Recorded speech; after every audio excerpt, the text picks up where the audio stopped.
Attention mga SSS pensioners, ito ba ang paraan para maibigay na ang second tranche 1,000 pesos pension increase ngayong taon 2025? Ano ito? Pag-uusapan natin sa video na ito. Hold up.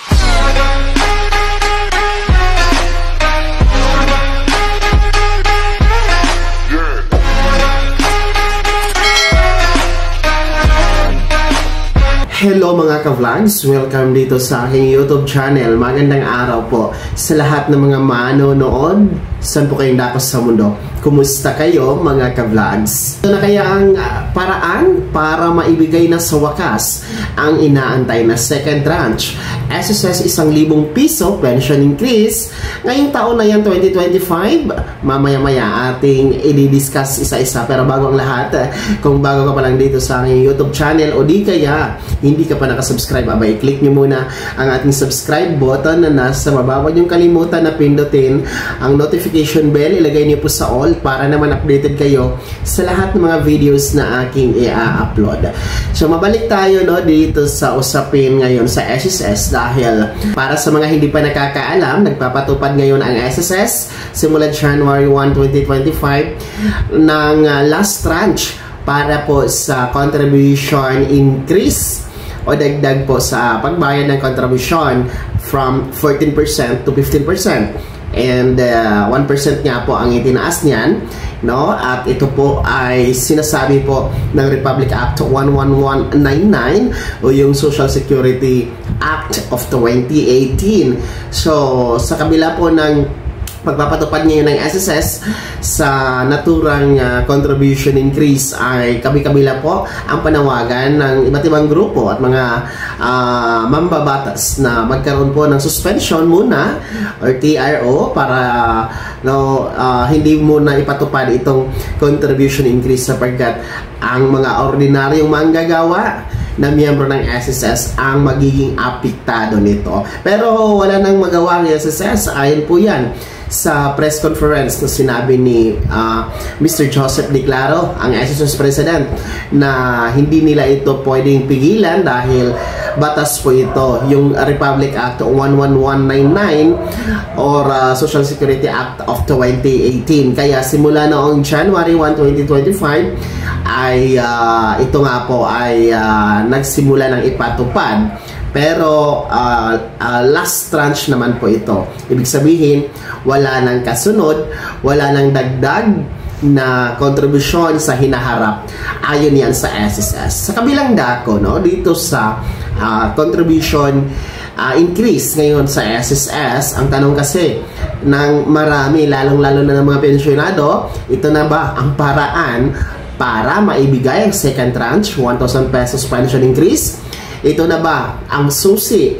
Dahil nagtaas nga po sila, ibig sabihin madadagdagan ang kaban ng SSS. Ayon kasi kay Mr. Joseph Declaro, ginagawa po itong last tranche increase. Actually, hindi lang last tranche, simula noong 2019 ay nagsimula po yung first tranche, ay ginagawa ito dahil para mas mapaigting pa, mapalakas, mapadami ang benepisyo at serbisyo na makukuha ng mga miyembro sa SSS, gaya po ng pensyon, yung mga calamity loans, mas mapalawig po ang pagtulong at proteksyon na ibibigay ni SSS sa lahat ng mga miyembro, pensyonado at benepisyaryo. So, ito na kaya ang susi para sa second tranche na maibigay na, dahil madadagdagan nga po ang kaban ng SSS. Well, anyway, yan po ay nananatiling katanungan hanggang ngayon, kasi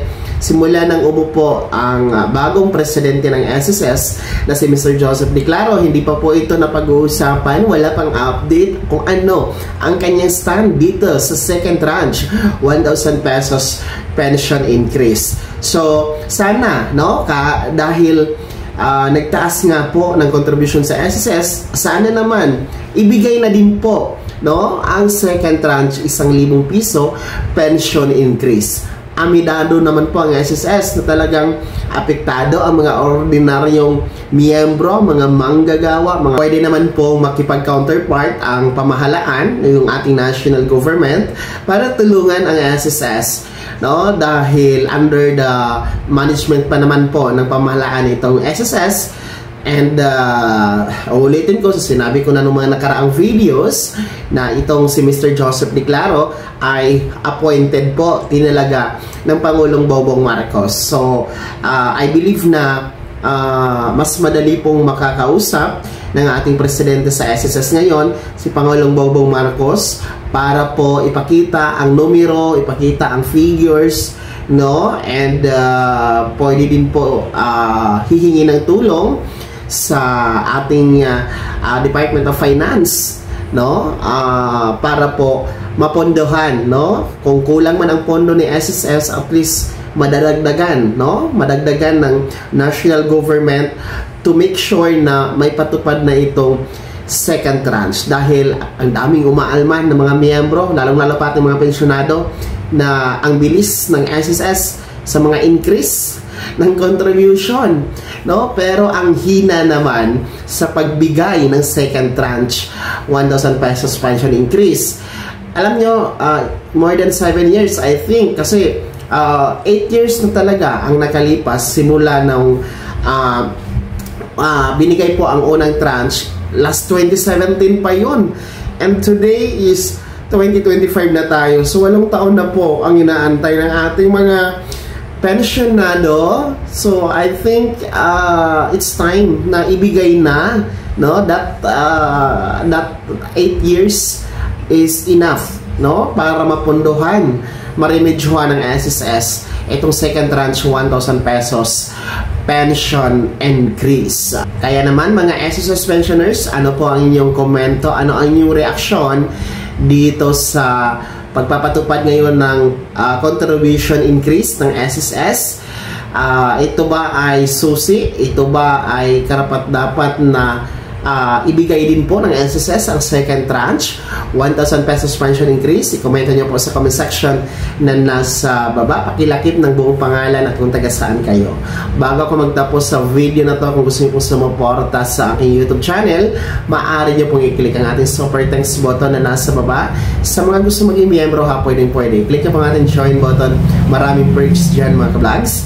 Be my member now. Sana'y naging gabay ang video na to, kahit pa paano na pag-uusapan natin ang mga mahalagang mga bagay na may kinalaman sa pagiging miyembro, benepisyaryo at pensionado sa SSS. Kung hindi ka pa nakasubscribe dito sa aking YouTube channel, maaari nang i-click ang ating subscribe button na nasa baba. Huwag niyong kalimutan na pindutin ang notification bell, ilagay niyo po sa all para naman updated kayo sa lahat ng mga videos na aking i-upload. Maaari niyo rin i-like ang video na to. Kung meron ka pang mga katanungan, maaari niyo i-komento sa comment section na nasa baba. Paki-follow na din po ang aking official Facebook page na nasa screen niyo.